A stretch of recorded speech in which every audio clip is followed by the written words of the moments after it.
할렐루야. 우리 하나님 이 자리에 우리 예배를 받으십니다. 우리 말씀 보십니다. 창세기 6장 우리 1절에서 4절 말씀입니다. 6장 1절에서 4절. 자, 우리 한 절씩 읽겠습니다. 사람이 땅 위에 번성하기 시작할 때에 그들에게서 딸들이 나니 하나님의 아들들이 사람의 딸들의 아름다움을 보고 자기들이 좋아하는 모든 여자를 아내로 삼지라. 여호와께서 이르시되 나의 영이 영원히 사람과 함께하지 아니하리니 이는 그들이 육신이 됨이라. 그러나 그들의 날은 120년이 되리라 하시니라. 당시의 땅에는 네피림이 있었고 그 후에도 하나님의 아들들이 사람의 딸들에게로 들어와 자식을 낳았으니 그들은 용사라 고대의 명성이 있는 사람들이었더라. 아멘. 예. 착하고 선한 사람들만 살아가는 세상, 그리고 그런 성도들만 모인 교회가 이 땅에 있을까요? 없죠. 하루는 낯선 사람이 그리스도인이라고 자부하는 한 분이 목사님을 찾아와서 상담을 했다고 합니다. 자기는 지금 여러 교회를 다녔는데 가는 곳마다 사람들이 너무 부도덕하고 그리고 말도 함부로 하고 그래서 도저히 참을 수 없어서 목사님 찾아뵀다고 혹시 좋은 교회에 있으면 좀 소개 좀 해달라고 그랬더니 목사님께서 이렇게 보시더니만 창문을 여시고 십자가를 가리키더래. 저길 가시면 됩니다. 그런데 보니까 공동묘지교회였답니다. 설령 그런 교회가 있다 하더라도 내가 그 교회에 등록하는 순간 그 교회는 어떤 교회가 되겠어요? 불완전한 교회가 되죠. 이게 왜 그렇습니까? 인생에 얼마나 많은 문제가 있습니까? 아담과 하와가 범죄한 이후부터 정말 인간 자체가 죄인이고 인간 자체가 불완전한데 어떻게 완전한 교회를 만날 수 있겠고 어떻게 완전한 그런 믿음의 공동체를 우리가 만날 수 있겠느냐 이 말이죠. 다만 한 군데 있다면 이런 거는 있을 수 있습니다. 서로를 향해서 참아주고 덮어주고 용서해주고 사랑해준다면, 그래서 정말 예수님을 닮아간다면 아마 그런 교회는 조금씩 이렇게 정말 온전해질 수는 있겠죠. 그래서 어떻게 보면은 우리가 정말 이 성도로서 이 세상을 살아간다는 것은 끊임없이 하나님의 말씀으로 자기를 훈련하고 또 동시에 끊임없이 외부에 대해서 자기 자신의 마음을 지키고 또 외부에서 사람만 우리를 못 살게 하는 거 아니지 않습니까? 원수 마귀와 악한 영들이 우리를 얼마나 실족시킵니까? 그래서 이런 정말 자기 자신을 잘 지킬 뿐만 아니라 영적인 전쟁 속에서 믿음의 사람으로 자기 자신을 세워가는 게 이게 오히려 훨씬 중요하다라는 거지요. 오늘 우리가 읽었던 본문 말씀, 이 노아와 그 시대의 성도들이 얼마나 치열하게 영적 전쟁을 치르고 그리고 자신의 신앙을 지켜냈는가를 우리는 봐야 됩니다. 1절과 2절에 보면은 그 당시에 세상을 살았던 사람들의 딸이 나와요. 그리고 하나님의 아들들이라는 두 부류의 사람을 봅니다. 여기서 우리는 한 가지 놀라운 진리를 보죠. 우리는 사람들을 볼 때 이런 사람 저런 사람 많이 나누지 않습니까? 그런데 하나님은 딱 두 종류로밖에 안 보이는 것 같아요. 사람의 딸들과 하나님의 아들. 우리 조선시대 때 흥선 대원군이 그때만 하더라도 대원군한테 뇌물을 주고 하면 양반 자리를 꿰찰 수 있었대요. 근데 하루는 어떤 놈이 찾아왔대요. 자기한테도 한 자리 주십시오. 그랬더니 흥선 대원군이 숙제를 냈어요. 그럼 자네 지금 남대문에 나가서 오늘 하루 몇 사람이 출입하는지를 숫자를 세서 와라. 그러죠. 그러고 이 사람이 나가서 이제 남대문에 가서 숫자를 셌대요. 그리고 들어와서 몇 사람이 왔다 갔다 하던가 그랬더니 이 사람이 뭐라고 그랬냐? 두 사람이라고 그러더래요. 이 사람이 지금 뭐 놀리나 그랬더니 뭐라고 얘기를 하느냐? 다 이렇게 대답을 하더래요. 한 사람은 대감님에게 유익이 될 사람, 다른 사람은 대감님에게 해로운 사람. 수학적인 정답은 아닐는지는 모르지만 이 지상으로는 얼마나 기가 막힌 말입니까? 하나님 보시기에도 이 세상 사람이 이렇게 많아도 세상에 속해서 세상과 짝하여 살아가는 사람의 딸들이 사람에 속한 사람이 있고, 그러나 이 세상 똑같은 세상 속에서 정말 그들과 어울려 살지만은 그래도 하나님의 뜻대로 한번 살아보려고 하는 하나님의 사람, 이 두 부류의 사람만이 하나님의 눈에 이렇게 갈라지더라는 거죠. 그러나 그 성경을 보니까 실제로 하나님은요, 천지 창조 때부터 뭔가를 찾고 구분하시더라고요. 빛과 어둠을 나누십니다. 윗물과 아랫물을 나누십니다. 낮과 밤을 나누십니다. 성도와 벨리아를 나누십니다. 심지어 예수님도 보니까요, 알곡과 가라지로 나누십니다. 한 그물 안에 물고기가 들어와도 쓸만한 물고기와 못 쓰는 물고기를 나누십니다. 심판 자리에도 보니까 양과 염소를 나눠서 한쪽에 대해서는 하나님의 은혜가 쏟아지고 다른 한쪽에 대해서는 하나님의 형벌이 쏟아지는 게 이게 바로 하나님의 섭리더라 이 말이죠. 만약에 우리가 이 세상 사는데 하나님이 이렇게 구분을 하시는데 우리가 이 세상을 산다고 하면서도 이걸 구분하지 않고 뭐 이래도 좋다 저래도 좋다면 저는 그런 생각을 해봐요. 성도는 아닐 거다. 오늘 이 말씀 속에서 보면 하나님의 아들들이 사람의 딸들을 제 맘대로 그냥 막 결혼을 해가지고 자식을 낳았는데 네피림을 낳았어요. 네피림이라는 말은 히브리 말로 떨어진 자들, 그래서 뭐 타락한 자들 이렇게도 번역이 되기도 하고, 또는 뭐 쓰러뜨리는 자들, 남을 자꾸 그냥 쓰러뜨리는 사람들, 죄짓게 만드는 사람들 이렇게도 번역이 되기도 하고요. 근데 이들에 대한 또 다른 설명이 뭔가 하면 그들은 용사였더라. 그리고 또 다른 설명이 붙기를 고대에 명성이 있는 사람이었다. 이 명성이 있는 사람 그러면은 유명한 사람 이렇게 생각하기 쉬운데 이 히브리 원절을 보니까 이런 말이에요. 이름의 사람. 무슨 말이냐? 가치관, 인생의 목적 자체가 자기 이름을 내기 위해서 살아가는 사람들, 이런 뜻이죠. 네피림들의 영성이 무엇이냐? 이 세상에서 하나님과 아무 상관이 없어요. 하나님 아무 관심이 없고 그분의 이름 아무 상관이 관심이 없고 그저 어디를 가든지 간에 내가 앞자리에 앉아야 되고 내가 윗자리에 앉아야 되고 내 이름 높아져야 되고 이런 사람들이 바로 네피림의 영성이었다라는 걸 우리는 알 수가 있습니다. 그러면은 이런 사람이 뭐 노아 시대만 있었겠습니까? 홍수 끝났어요? 바벨탑을 쌓을 때 성경에 보니까 니무롯은 용사였더라. 오늘 이 본문에 나오는 단어와 똑같은 단어예요. 니무롯 용사였습니다. 그럼 이 사람은 어떤 영성이었던가? 바벨탑을 쌓는데 목적이 우리가 우리의 이름을 내자. 네피림하고 똑같잖아요.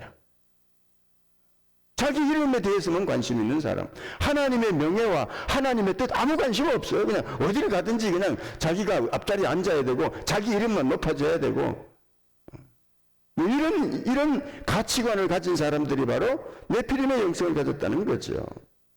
이 사람들이 어떻냐? 이 바벨탑을 쌓은 자기 세력을 키우기 위해서 신할 땅에서부터 뭐 온갖 것을 정복하고 다닙니다. 무슨 말입니까? 대제국을 이뤘어요. 오늘날로 본다면 어떻습니까? 한번 싸우면 끝까지 이겨야 돼요. 그냥 뭐 온유고 뭐고 없어 그냥. 나중에 보니까요, 모세가 가나안 땅을 정탐하러 사람들을 보냈을 때, 이 사람들이 12명의 정탐들이 와가지고 뭐라고 보고를 하는 거, 우리 그 땅에 못 들어갑니다. 왜 그러느냐? 거기서 우리가 네피림의 후손들인 아낙 자손의 거인들을 보았습니다. 우리는 그들 보기에 밥입니다. 이 네피림의 말이죠. 노아 시대 때만 있었던 것이 아니라 그런 영성을 가진 사람들이 그 이후에도 바벨탑을 쌓을 때도 있었고, 그 다음에 오늘 모세가 그 땅을 점령할 때도 힘자랑하는 놈들이 있었고, 오늘 이 시대는 그럼 없겠습니까? 없다고 믿으면 얼마나 순진한 삶이에요. 가치관이 네피림의 영성을 가진 사람들이 오늘 이 시대도 얼마든지 살아갈 수 있다는 걸 우리는 알 수가 있습니다. 그러면 중요한 건 이거예요. 그럼 이 네피림을 낳았던 하나님의 아들들이 누구냐? 하나님의 아들들이 사람의 딸들의 이쁜 것만 보고 결혼을 했다는데 도대체 이 하나님의 아들이 누구냐? 이 문제를 놓고요, 엄청나게 오랫동안 다양한 주장들이 있어 왔더라고요. 그래서 이거 한마디로 말하기가 참 힘들어요. 첫 번째 이론이 뭐냐? 하나님의 아들들은 천사다. 왜 그러느냐? 욥기서 1장 6절과 2장 1절, 38장 7절에 보면 천사들을 하나님의 아들들이라고 말하거든요. 그리고 무엇보다도 예수님께서 이 땅에 오시기 전에 BC 3세기경에서부터 2세기경까지 유대인들이 쓴 많은 그 묵시문학이라고 있습니다. 오늘날로 본다면 대중소설이죠. 이 대중소설에 보면은 바로 이 천사에 대한 이야기가 나오는데요. 이 천사들이 헐몬산에 내려와서 인간 딸들과 결혼해서 아주 희한한 걸 가르쳐줘요. 마법도 가르쳐주고 무기 제조법도 가르쳐줘서 영웅으로 만들었대요. 뭐 오늘 이 시대에 뭐 이거 뭐 반지의 제왕보다 훨씬 더 하죠. 그러나 그 시대 때는 이런 소설들이요 굉장한 인기를 끌었습니다. 이걸 통해서 뭘 알 수 있느냐? BC 3세기에서 2세기경에는 바로 이런 천사들이 이 땅에 사람들하고 결합했구나. 하나님의 아들들과 사람의 딸들을 얘기할 때 그 시대 사람들은 이것을 천사라고 봤던 거죠. 그런데 또 다른 이건 우리한테 좀 잘 안 알려진 학설인데 고대시대 때 정복 군주들 유명한 왕들이다라고 하는 주장이 있고 그러나 오늘 우리 일반적으로 초대교회 예수님께서 이 땅에 오시고 어거스틴 이후부터 루터나 켈빈은 뭐라고 얘기하는가? 이거는 경건한 사람들이다. 셋의 후손이다. 이렇게 이제 주장을 합니다.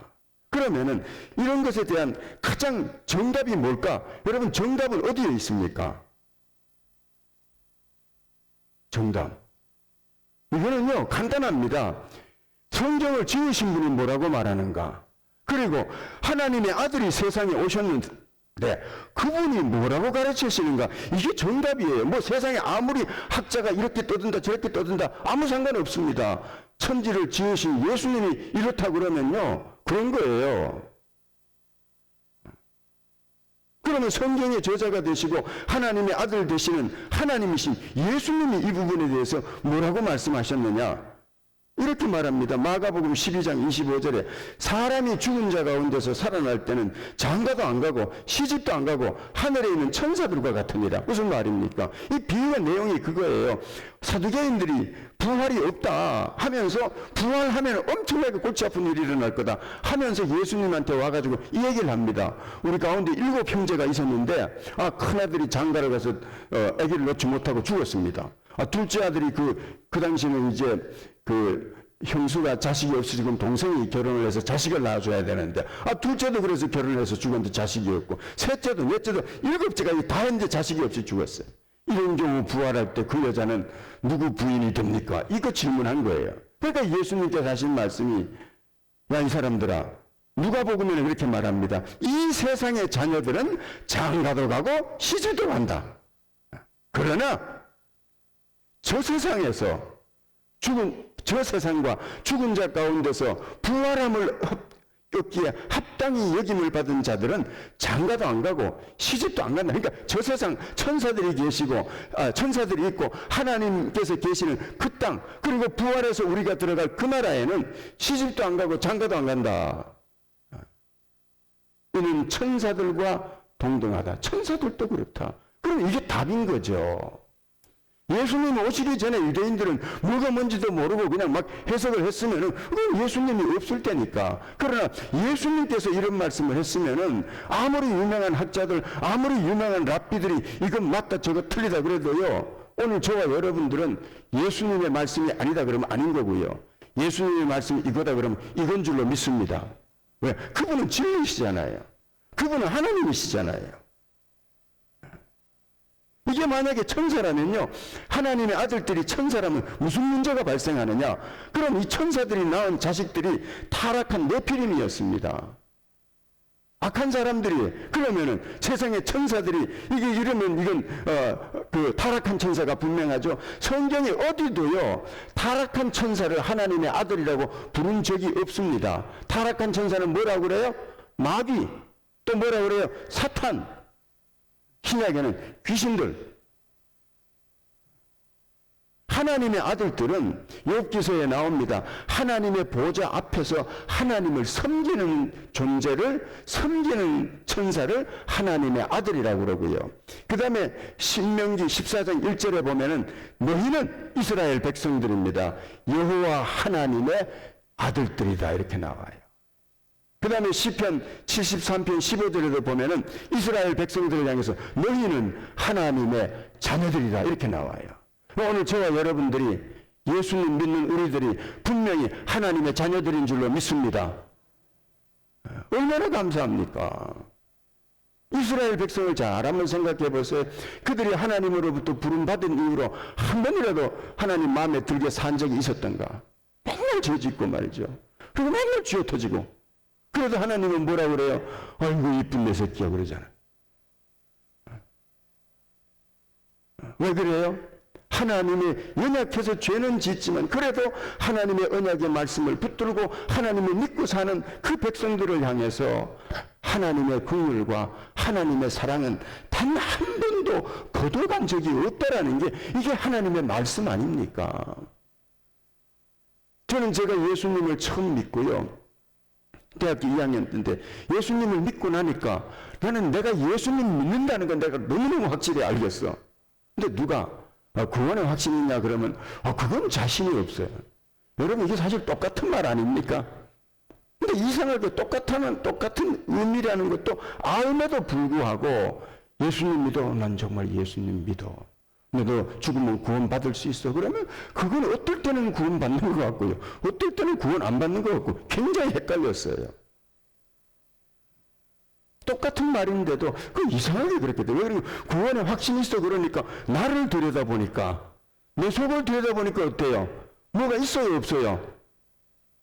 없죠. 정신 먹은 것밖에 없지. 아침 먹은 것밖에 없고 죄 지은 것밖에 없고 그러니까 헷갈리는 거죠. 그러나 내가 믿는 예수님만 바라보니까 그분은 너무너무 좋잖아요. 그분은 우리를 건지시는 거죠. 제가 달라스 있을 때요, 교우님 부친 한 분이 이 치매가 드셨어요. 이 분이 부인은 너무너무 정말 신실한 분인데 아드님도 그렇고요. 눈만 깜짝하면 없어져 버리는 거예요. 어떨 때는 경찰한테 연락이 오고, 근데 경찰이요, 2번인가, 3번인가 잡으면, 그 다음에 이 가족이 이 치매 환자를 돌볼 자격이 없다 해서 뺏어가버려요. 그래서 국가시설로 갑니다. 큰일 나죠. 그렇다고 해서 이 남편을 어디 시설에 보내기도 뭐하고 하니까 나중에는 이 아들이 생각도 못 해가지고 아버지가 입는 옷 있잖아요. 옷. 등짝에다가 전화번호하고 자기 이름을 적어놨어요. 빨간색이면은 그 보색 검은색으로 적고 흰색이면 노란색이 있고 이런 식으로 적어가지고 그러니까 경찰한테만 안 가면 되니까 아니 내보냈더니 말이지 한 2시간 없어졌다는 전화가 와요. 할아버지 한 분이 계신데 좀 이상하다고. 그럼 또 이제 찾아가서 데려오죠. 여러분 그 아버님은요 돌아가실 때까지 제정신 못 차리셨어요. 그런데 집에는 꼭꼭 왔습니다. 왜 그래요? 등판에 아들 이름이 붙어 있어서. 나는 우리 구원도 똑같다고 생각합니다. 내가 예수 믿습니다. 그건 알지 않냐 이 말이죠. 내가 그분을 주님으로 영접했고 정말 그 이름으로 기도하고 그런데 구원의 확신을 내 속을 들여다보면 나는 믿음이 도무지 없는 것 같아. 그러나 우리가 안심할 수 있는 것은 하나님 보시기에 내 안에 우리의 등판에 우리의 이마에 예수 이름, 우리를 구원하신 하나님의 아들의 그 이름이 우리의 등판에 딱 붙어 있는 줄로 믿습니다. 주님이 찾아내신다라는 거죠. 얼마나 감사한지 말이죠. 그러면 이 하나님의 아들들이 사람이라면 천사가 될 수 없다면 그러면 그들은 누군가? 제가 말씀드렸습니다. 어거스틴이나 루터나 켈빈 이런 사람들은 이미 그때는 이게 천사라 그러니까 켈빈 같은 사람은 뭐라고 그러니까 그 쓸데없는 소리 좀 하지 말아요. 예수님이 아니다 그러면 아닌 거다 이렇게 했는데 그 이제 이걸 그러면은 셋의 후손들이라고 해석할 수 있는 근거가 뭔가? 우리 창세기를 보면은요, 천지를가 지으신 대략이 이러하니라. 이것은 야곱의 약전이니라. 이것은 아담의 계본이라. 이런 단어들이 족보나 대략이나 계보나 옛날 성경에 약전이라. 이런 단어가 몇 번 나오냐요? 11번 나와요. 근데 우리말에는 이게 번역에 따라서 문맥에 따라서 좀 달리 번역하는데 히브리어로 보면 톨레도트 한 단어입니다. 톨레도트.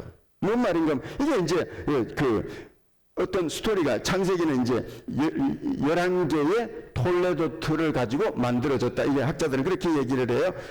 그러면은 첫 번째 톨레도트가 뭐냐? 창세기 2장 4절입니다. 천지가 창조될 때에 하늘과 땅의 내력은 이렇다. 내력, 이 톨레도트거든요. 그러니까 천지를 지은 내력을 얘기하는 줄 알았는데 보니까 바로 뭐가 나옵니까? 하나님께서 천지 얘기는 별로 관심도 없고 아담을 지으셨고 그 다음에 그의 갈빗대로 하와를 지었고 좀 있는 거 보니까 갑자기 또 하와가 선악과를 먹고 남편도 먹이시고 둘 다 죽는 거죠. 쫓겨나죠. 그리고 또 있다 보니까 가인이 태어나고 동생을 때려 죽이고 그 다음에 그 밑에 또 자식이 태어났는데 라멕이 또 사람 때려 죽이고 이 놈은 아주 희한한 놈이에요. 사람 죽이고 그걸 찬양하는 노래도 부르어요. 이 세상이 말이죠. 아주 타락했죠. 왜 그러냐 성경에 보니까 가인이 하나님 앞을 떠나 그러지 않습니까? 하나님 앞을 떠나. 그러니까 가인의 후손들은 하나님을 떠나버린 거예요. 그리고 성을 쌓고 거기서 사는 겁니다. 하나님을 떠나는 살인자 나오고 세상만 바라보니까 뭐예요? 세상만 바라보고 살면은 여러분 세상에서 뛰어난 인재들 나오죠. 그래서 가인의 후손들 가운데서 누가 나옵니까? 목축업자의 조상이 나옵니다. 음악하는 유발이라고 하는 사람은 악기를 다루는 조상이라는 말은 원조라는 뜻이거든요. 최고가 나온 거예요. 그 다음에 두발가인이라고 하는 철기 문명을 다루는 철기를 다루는 최고의 인재가 나옵니다. 살인자가 나옵니다. 노래하는 사람이 나옵니다. 그 다음에 일부 다처제를 하는 사람들이 나옵니다. 그래서 창세기 2장 4절의 톨레도트는 온통 범죄 이야기로 가득한 톨레도트예요. 가인의 후손들, 아담에게서 태어난 가인의 후손들의 얘기입니다. 뛰어난 인재들은 세상적인 인재들은 많았어요. 목축업의 조상도 있고 음악하는 사람의 조상도 나왔고 철기 문명을 이룬 조상도 나왔습니다. 두 번째 톨레도트가 창세기 5장 1절입니다. 여기도 보면요. 하나님이 사람을 창조하실 때에 하나님의 모양대로 지으시고 남자와 여자를 창조하셨고 여기도 톨레도트라는 이 단어가 나오거든요. 그런데 보면은 이게 엄격한 족보라면은 아담이 하와 결혼했으면은 누가 나와야 돼요? 가인이 나와야 되는데 가인은 싹 빼고 누가 나오냐? 셋부터 나옵니다. 아담이 자기 모양 곧 자기 형상을 닮은 아들을 낳아 이름을 셋이라 하였더라. 그러고는 가인은 나오지도 않고 그 아담과 셋의 후손들이 나오는데 어따 보니까 이건 좀 달라요. 가인은 하나님을 떠났다라는 말부터 나와서 온통 죄 짓는 놈들만 나왔는데 에노스 때에 사람들이 그랬어요. 여호와의 이름을 부르기 시작했더라. 우리 지난 시간에 제가 말씀드렸습니다. 에노스는 병약한 죽을 수밖에 없는 이런 의미라고 그랬어요. 그러니까 이 참 아담과 하와는 막 대단한 아들이 태어나리를 기대를 했는데 놓고 보니까 이게 사람이 살아남을 수 있을까 할 정도로 병이 약한 호리호리한 그런 애가 태어나니까 아마 우리도 그렇잖아요. 여러분 건강할 때 하나님 찾아요 안 찾아요? 안 찾잖아요. 어려움 당하고 병들면 그제서야 머리 숙이고 하나님 살려주십시오. 정말 우리 같으면 한 방 주워 패고 싶어도 우리 주님은 워낙 좋으신 분이라 알았다 하고 안아주시는 줄로 믿습니다. 에노스가 병이 드니까 아마 아담과 하와부터 그럴 거예요. 하나님 제발 이 아들 잘 살게 해주세요. 하나님의 이름을 부르기 시작하고 에노스도 데려와서 가정예배 드리고 가인도 데려오고 싶은데 가인은 이미 하나님 앞을 떠나서 성 쌓고 다른 데 가서 살고 있으니까 그 자식들이 쭉 와서 예배 드리기 시작합니다. 그래서 뭐라고 그랬어요? 지난주에 말씀드렸죠. 켈빈은 인류 최초의 가시적인 교회가 바로 에노스 때 세워졌다. 그러면 에노스 때 이 하나님의 이름을 불렀던 이 공동체 그 이름이 뭔지 아세요? 모르십니까? 에노스 침례교회. 제가 지었어요. 에노스 때 이름을 불렀다고 그래서 에노스 교회라고 하십시다. 이때는 침례가 없었으니까 에노스 교회. 그럼 여기서 잘 생각해봐요. 이 병약한 에노스 할아버지가 기도를 많이 해서 905세까지 사셨어요. 그러면은 그가 돌아가셨을 때 그 교회 대표적인 재직들 이름이 나오죠. 성경에 노아가 있고 무드셀라가 나오고 에녹도 나오고 라멕도 나오고 이 재직들 아니겠습니까? 여러분 이 재직들의 나이 계산해 보신 적 있어요? 한 번도 없죠. 저도 이 책을 많이 읽었는데 제가 최초로 이 나이 계산했습니다. 에노스 교회 재직들 나이가 연세가 몇 살 되셨을까? 유아부에 아이가 하나 있었는데 노아가 84세. 유치원입니다.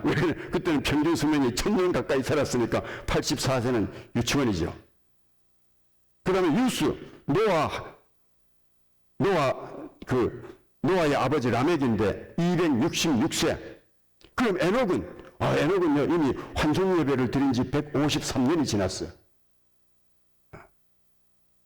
그 다음에 장년부 무드셀라 453세.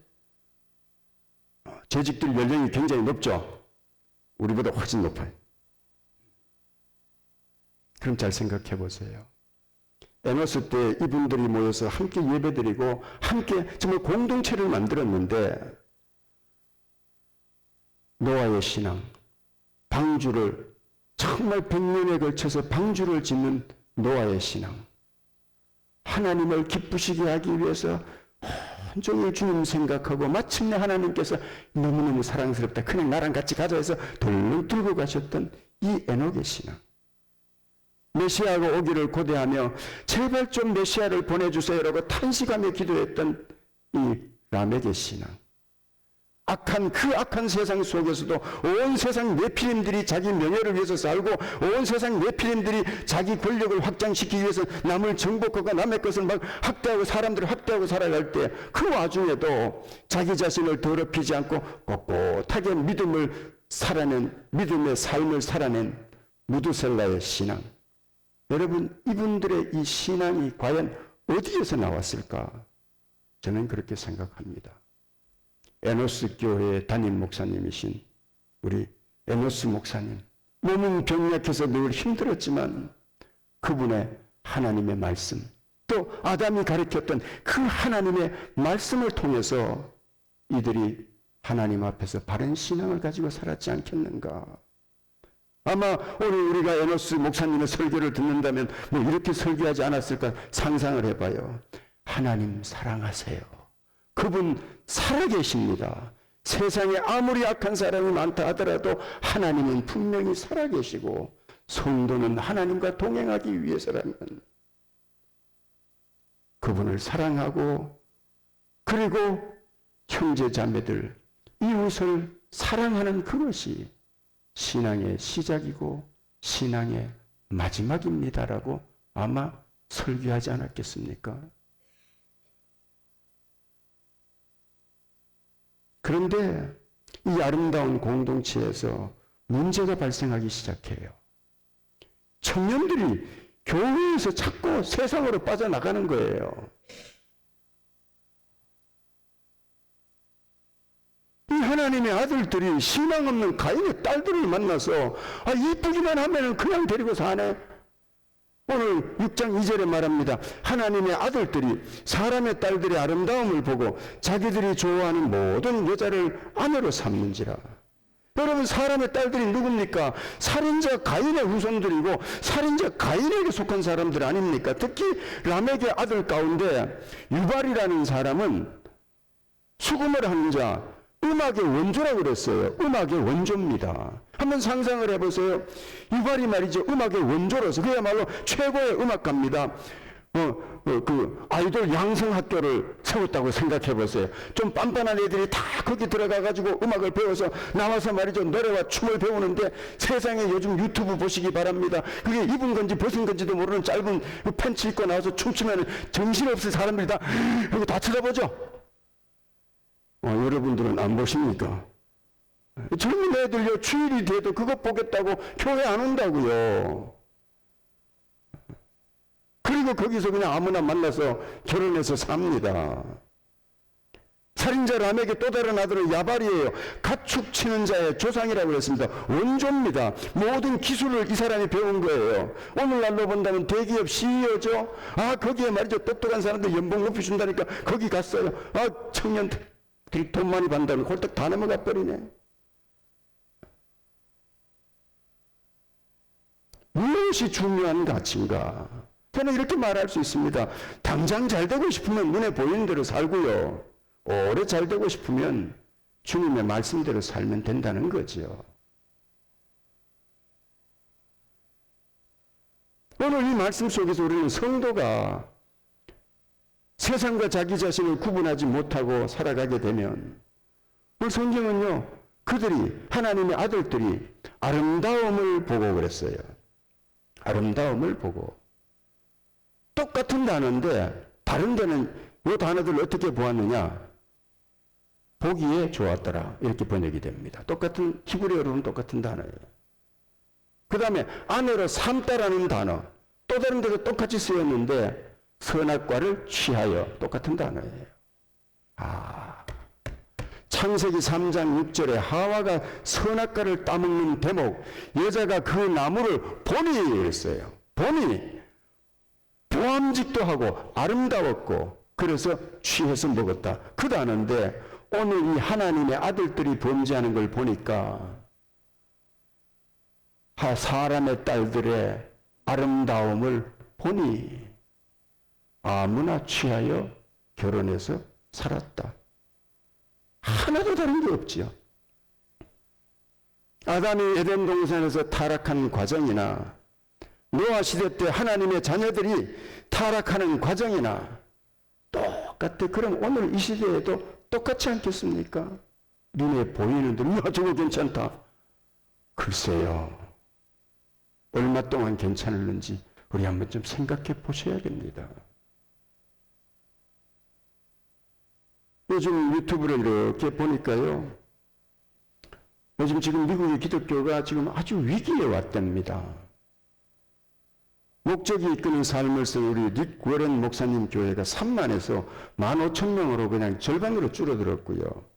빌 하이렐스 윌로우 크릭 교회가 25,000명에서 7,000명으로 줄었고요. 그 다음에 제가 있었던 휴스턴의 레이크우드 교회인데 그럼 미국에서 제일 큰 교회였죠. 큰 체육관 빌린 이제는 그 섹션 일부를 아예 문을 닫아버렸대요. 왜? 사람이 안 오니까. 그러면 그 대형 교회들이 뭘 추구했던가? 그런 큰 교회들이 무엇을 추구를 했던가? 야, 설교 오래 하면 듣기 싫다. 25분 내로 줄여라. 헌금이 부담된다 그래라. 알아서 내든지 말든지 하라 그래라. 죄를 가르치면 싫어한단다. 성공하는 비결이나 가르쳐라.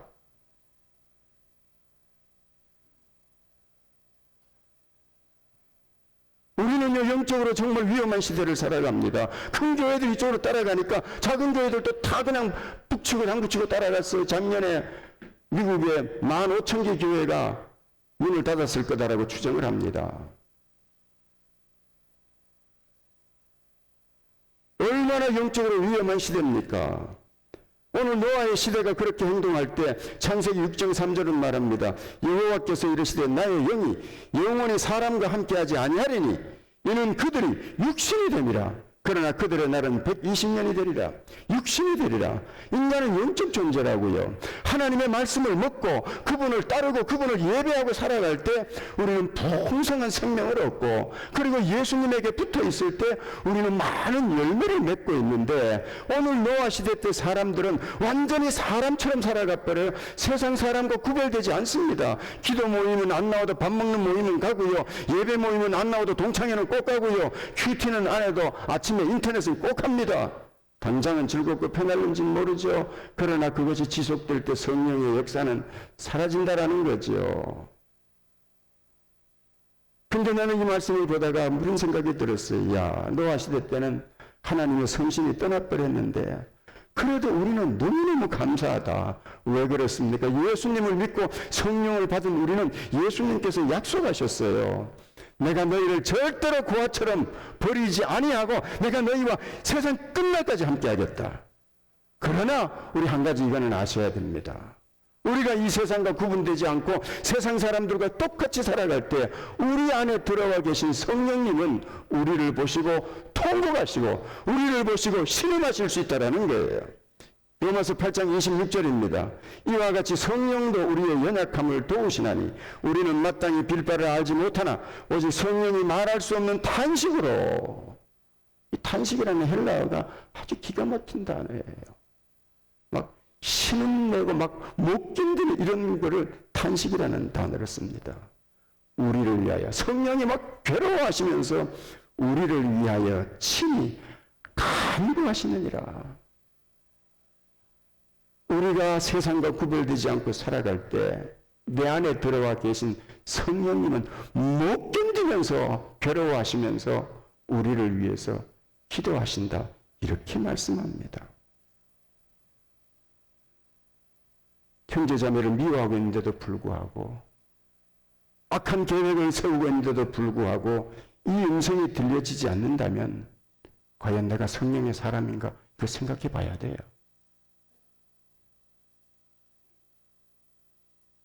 우리 성령께서 내 속에서 친히 탄식하고 간구하신다면 우리가 하나님을 기쁘시게 할 때 우리 교회가 하나님을 기쁘시게 하는 교회 아닙니까? 하나님의 마음에 들게 살아갈 때 우리를 위해서 이렇게까지 간구하시고 소원을 두시는 하나님이시라면 오늘 우리 하나님께서 우리에게 큰 복과 은혜와 사랑과 긍휼로 우리의 삶에 풍성하게 채워주실 줄로 믿습니다. 그러나 반대로도 생각해 볼 수 있어요. 성령님이 우리 속에 들어가서 이렇게까지 애통해 하신다면 우리가 정말로 하나님의 뜻에서 벗어나서 세상 사람들과 똑같이 그냥 어딜 가든지 그냥 자기가 앞자리에만 앉으려고 그러고 자기가 이기려고 그러고 이런다면은 저는 분명히 믿습니다. 그 사랑은 우리에게 징계로서 찾아와서 우리를 똑바로 세우실 줄로 믿습니다. 이 악한 세대에 성령님은 분명히 떠나지 않는다 그러셨는데 어떻게 하면 그러면은 우리가 정말 성령으로 충만한 삶을 살 수 있을까? 우리를 어떻게 구별해야 돼? 구별한 존재로 살아갈 수 있을까? 1806년입니다. 여기서 멀지 않는 곳이 매사추세츠주에 아주 리버럴 아트 칼리지라고 아주 좋은 학교가 있죠. 리버럴 아트 칼리지로서는 내가 알기로는 넘버1이라고 알고 있습니다. 윌리엄스 칼리지라고 있죠. 그 들판에서 있었던 일입니다. 그 당시에 학생들이 이제 자기들끼리 모여서 무슨 종교 모임을 가지면 그것도 금지했었나 봐요. 근데 몇 명 학생들이 말이죠. 신앙 문제로 이 들판에 나와가지고 그 대화를 하는데 갑자기 그냥 폭우가 쏟아지니까 이 청년들이 말이죠. 도망을 친 것이 건초 밑에 이렇게 들어간 거예요. 그 들어가가지고 이제 얘기를 하다 보니까 이런 얘기가 났어요. 야, 우리 이거 복음 전해야 되지 않아? 어떻게 하면 우리가 이 복음, 이 예수 그리스도의 이 십자가의 죽음과 부활을 전할 수 있지? 이걸 얘기를 하다가 자연스럽게 하나님 좀 도와주세요 하면서 이 5명의 학생들이 그냥 기도하기 시작한 거예요. 이게 계기가 돼가지고 계속해서 기도회가 모이는데 이게 4년, 5년이 지속되어 나가는 가운데 이게 저절로 모임이 만들어졌어요. 그 중에 사무엘 밀즈라고 하는 사람이 중심이 돼가지고 또 브레드런이라고 하는 형제회가 되겠죠. 이게 조직이 돼가지고 이게 예일대로 퍼져나가고 하버드로도 번져나가가지고 말이죠. 이게 이제 소위 말해서 건초동이 기도회라고 해서 이 기독교 역사에는 SVM이라고 하는 그런 이제 운동이 됩니다.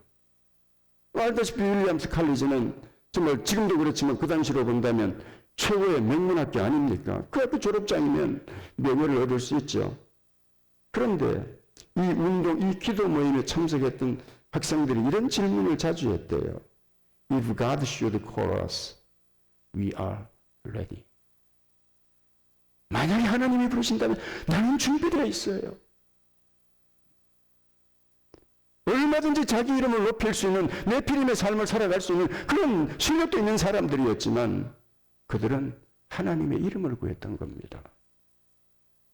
이 모임이 커져서 1886년부터 1920년도까지 이 기간 동안에요. 이 SVM 건초더미 기도회 운동에 영향을 받은 사람 2만 명 정도가 해외 선교사로 파송이 됐습니다. 그야말로 동부의 최고의 엘리트들이죠. 근데 그 중에 대부분이 어디로 갔냐? 중국하고 한국하고 일본으로 많이 파송됐어요.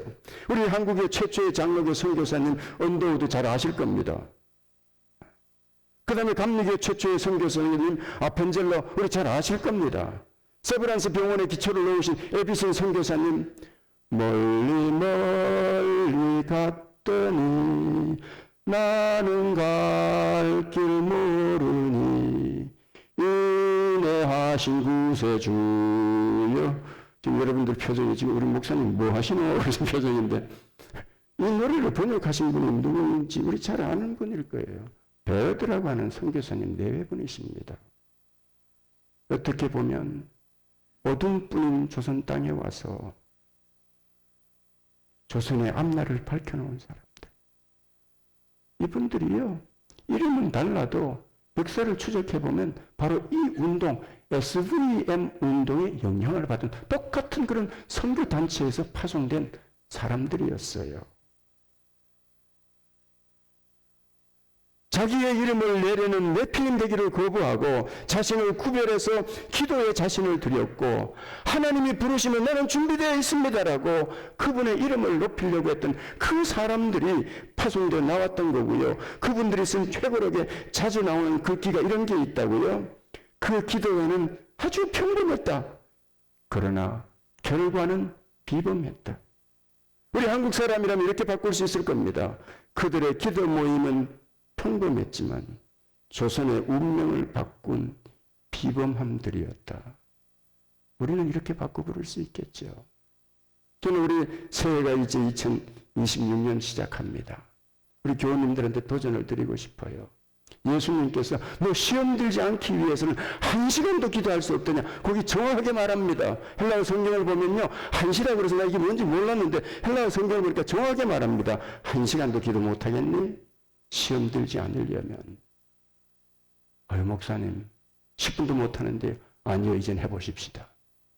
정말 금년 한 해 오늘 기도하는 우리 교회 속에서 어떤 일이 일어날지, 우리 한번 연말이 됐을 때 우리가 기도했더니 정말로 이런 일이 일어났노라고, 우리가 세상의 네피림처럼 살지 않고 하나님 앞에서 우리가 우리 자신을 구별하고 예배하고 예배드리며 살았더니 하나님께서 내 가정에, 내 자녀들에게, 우리 교회에 이런 놀라운 비범함을 주셨다라고 간증할 수 있는 한 해가 될 수 있도록 우리 각자가 하루에 1시간씩은 기도하고 주님 앞에 자신을 드리는 저와 여러분 될 수 있기를 예수님 이름으로 축복합니다.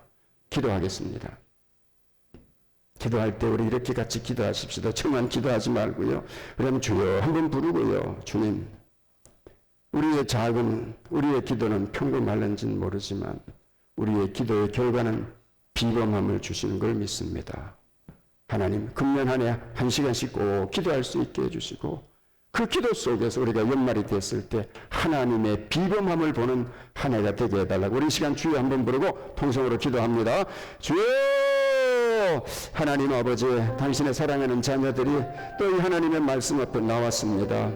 세상은 네피림들이 가득한 곳이었지만 그러나 에노스 교회 성도들은 하나님과 동행하기 시작했고, 에노스 교회 성도들은 정말로 세상과 물들지 않고 자기 자신을 바로 세워서 하나님 앞에 자신을 드린 것을 봅니다. 오늘도 이 세상 가운데 살아갑니다. 세상 사람들 아버지 하나님 자기의 이름을 내려고 하고 세상 사람들 자기를 높이는 세상입니다. 그러나 오늘 우리는 하나님의 이름을 높이는 우리들이 되기를 원합니다. 오늘 우리 워싱턴 한인교회 는 주님의 이름만 높이는 교회가 되기를 원합니다. 세상과 구별되는 자들이 되기를 원합니다. 하나님 아버지, 평범한 사람들의 기도가 한 나라의 비범함으로 열매를 맺어줬던 것처럼 오늘 평범한 우리들이 우리 하나님 앞에서 기도하기를 시작할 때 하나님의 비범함을 보는 아름다운 우리 워싱턴 한인교회가 되도록 주여 도와주시옵소서. 주여 우리 교우님들에게 함께하여 주시고 기도의 영을 부어주시고, 우리가 기도할 때마다 회개하고 우리가 기도할 때마다 하나님의 은혜를 보고